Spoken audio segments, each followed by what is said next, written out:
John Calvin on Psalm 51, verses 8 and 9. Make me to hear joy and gladness, that the bones which thou hast broken may rejoice. Hide thy face from my sins, and blot out all mine iniquities. Let me hear joy and gladness, let the bones you have crushed rejoice. The psalmist prays in general for testimonies of the divine favor. When he speaks of his bones as having been crushed, he alludes to the extreme grief and overwhelming distress to which he had been reduced. The joy of the Lord would reanimate his soul, and this joy he describes as to be obtained by hearing, for it is the word of God alone which can first and effectually cheer the heart of any sinner. There is no true or solid peace to be enjoyed in the world except in the way of reposing upon the promises of God. Those who do not resort to them may succeed for a time in hushing or evading the terror of conscience, but they must ever be strangers to true inward comfort.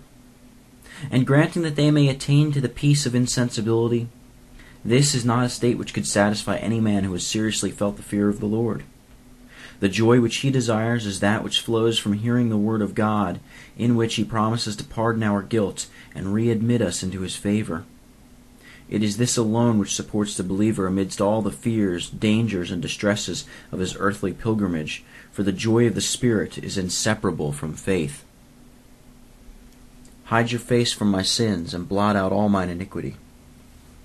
This represents our justification as consisting in a voluntary act of God, by which he condescends to forget all our iniquities, and it represents our cleansing to consist in the reception of a gratuitous pardon.